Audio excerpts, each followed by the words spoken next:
호스피스 병동에 입원한 지 20일째. 이른 아침부터 아내가 분주합니다. 목에 수건을 두른 남편은 오늘도 커다란 아기 같은데요. 빨간 수건. 따뜻하지? 안 뜨거? 따뜻하기 좋지. 뜨거. 안 뜨거. 금세 식어. 안 뜨겁다니까. 깔끔하게 면도도 잊지 않고 화장품도 아낌없이 듬뿍 발라줍니다. 멋있네. 멋있구만. 의상도 환자복 대신 평소에 남편이 즐겨 입던 평상복. 네. 오늘 평소와 달리 멋을 부린 데는 특별한 이유가 있습니다. 가족들이 한자리에 모여 이별의 인사를 나누는 자리. 그런 문제들 때문에 이제 그쪽 부위에 우선 담당 주치의가 현재 상태를 담담하게 설명해 줍니다. 원래 있었던 왼쪽 폐에 그 종양도 퍼져 있는 상태고 그 외에 뼈, 그다음에 머리, 그다음에 부신, 몸 안에 여러 군데 다 퍼진 상태예요. 우리가 그냥 단지 아버지의 고통을 가족들이 함께 이해하고 마지막 순간을 받아들일 수 있도록 돕기 위한 의료진들의 배려입니다.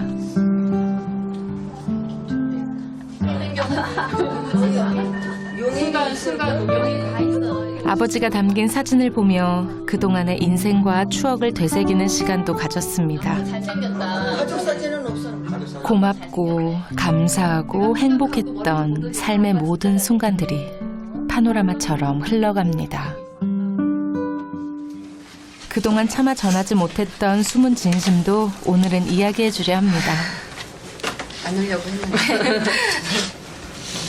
아빠 나 얼굴 봐봐. 아빠 큰딸 현정이에요.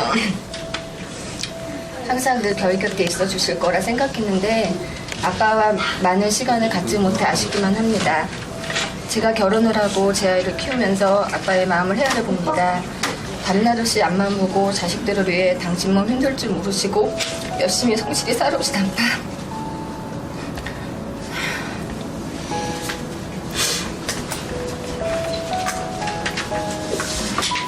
아빠는 저희에게 아낌없이 주는 나무셨습니다.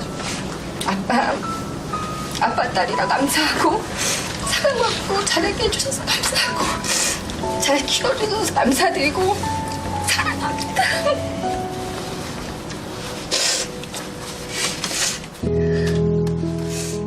이별의 인사를 건네는 건 생각했던 것보다 훨씬 더 가슴 아린 일이었습니다.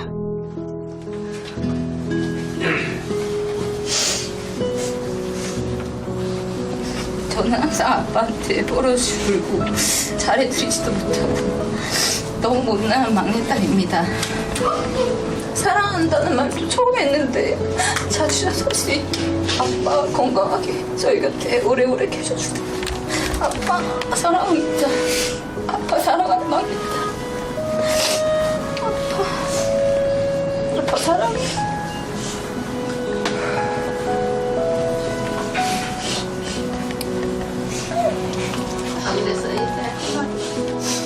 쉽사리 손을 놓지 못하는 아버지. 떠나야 하는 사람에게 이별은 더 사무치게 다가오나 봅니다.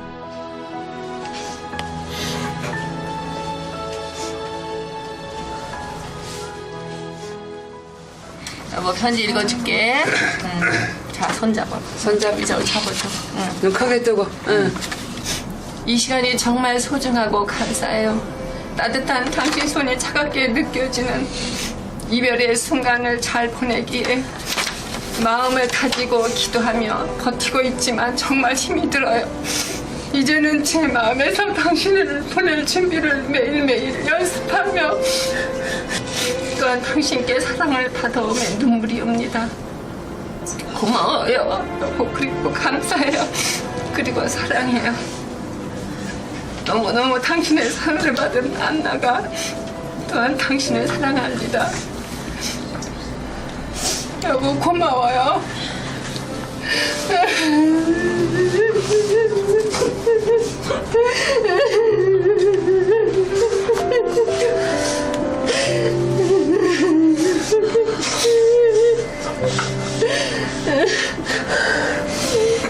여보 고마워. 사랑해. 응? 사랑해. 고마워. 사랑해 하시네. 아, 역시. 당신 나하고 살면서 행복했어? 응? 어? 말 안 해? 행복했어. 고마워. 이별을 앞두고 하루하루 애틋한 시간을 보내는 김철용 씨와 가족들. 마지막 순간까지 평온하고 행복하시기를 기원합니다.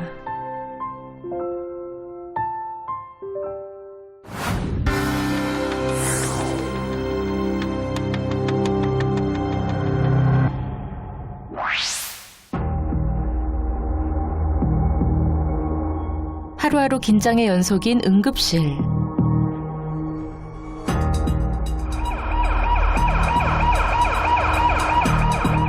늦은 저녁 시간, 30대 여성 한 명이 의식을 잃고 구급차에 호송돼 왔습니다.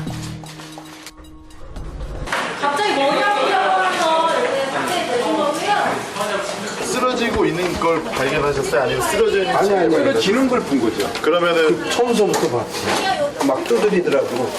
그러더니 그래가지고 의식을 잃는 거예요.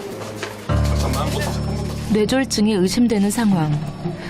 한쪽 팔다리만 힘이 없고 감각이 둔한 건 뇌졸중의 주요 증상 중 하나입니다.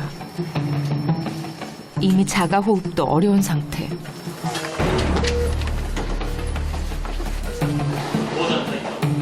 뇌졸중은 크게 두 가지. 뇌혈관이 막히면 뇌경색, 뇌혈관이 터지면 뇌출혈로 구분을 하는데요. 뇌동맥류 파열이 된 것 같아요. 그래서 뇌지주막하 출혈이 일어난 것 같은데 환자 상태는 완전 혼수 상태예요. 뇌 안에 동맥혈관이 풍선처럼 부풀어 올랐다가 파열되면서 뇌출혈을 일으킨 것. 이로 인해 뇌를 싸고 있는 지주막 아래까지 피가 고이게 된 것입니다. 보호자 몇 단 답변하고 올게요. 그런데 응급수술을 앞두고 신경외과 교수가 초조하게 기다리고 있는 가족들을 소집합니다. 우리에게는 선택 가능성이 많지 않아요, 솔직히 지금 상황이. 그래서 제 생각에는 양쪽을 다 열어놓고요. 뇌를 살리는 게 우선이라고 생각해요, 저는. 그러고 나서 기회가 다시 주어진다면 그때 그걸 해야 된다고 생각합니다. 아시겠죠? 그 다음에 그게 뇌가 괜찮아지면 그 다음에 혈관 조영술을 하든 해서 그 다음 수술을 하는 게 좋겠어요. 어때? 응? 응? 무슨 말씀하시죠? 시간이 많지 않습니다, 지금. 예. 일단은 그렇게 지나갈게요. 예.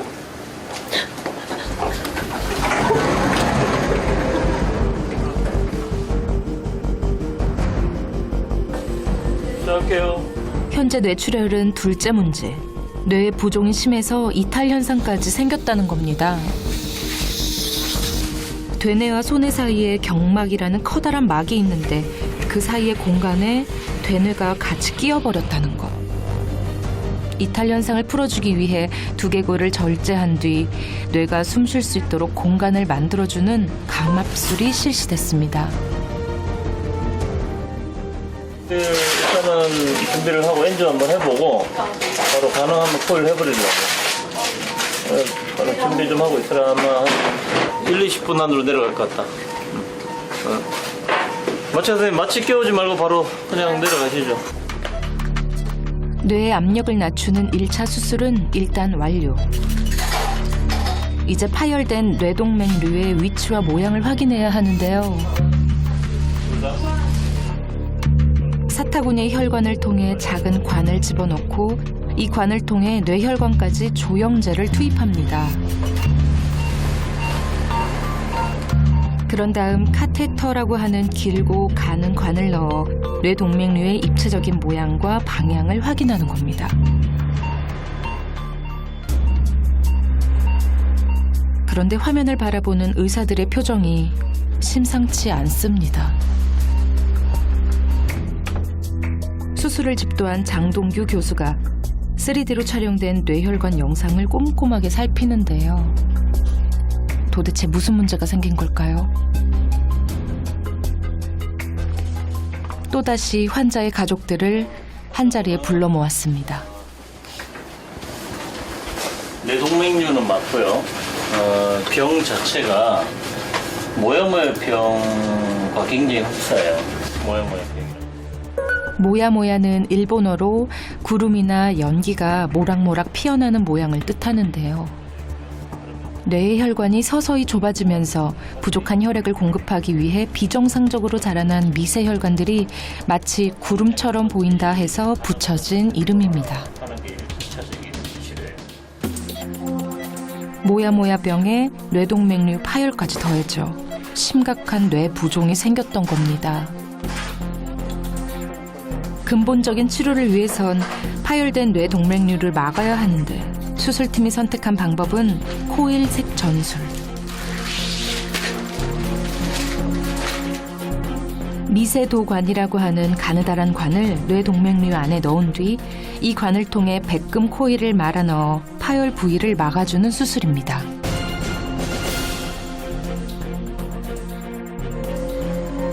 뇌동맥류 파열을 비롯해 뇌혈관에 이상을 느낄 경우 신속히 응급실을 찾는 것이 중요하다고 하는데요. 극심한 두통, 그리고 언어장애라든가 마비, 어지럼증, 보행장애 이런 증상들이 생겼을 때 뇌졸중, 특히 이제 뇌경색과 뇌출혈이 있는데 둘 다 사망과 관련해서 또는 신경학적 후유증과 관련해서 아주 중요한 골든타임을 우리가 잡는 것이 굉장히 중요하기 때문에 빨리 그런 통합적인 치료를 받을 수 있는 곳으로 이송하는 게 굉장히 중요합니다. 3시간 안에 치료를 받아야 생존율을 높이고 장애 발생을 줄일 수 있다고 합니다. 그래서 일단 저희가 할 수 있는 정도는 했고요. 이제 앞으로 한 향후 2주에서 한 달 이내 아주 고비를 맞이할 건데 그 고비를 잘 넘겨야 됩니다. MIC. 생사를 건 싸움은 어쩌면 지금부터가 시작일지도 모릅니다.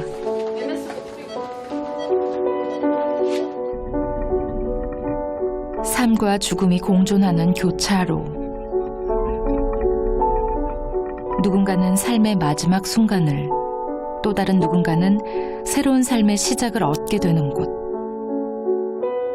여기는 24시간 불이 꺼지지 않는 생명의 최전선, 응급실입니다.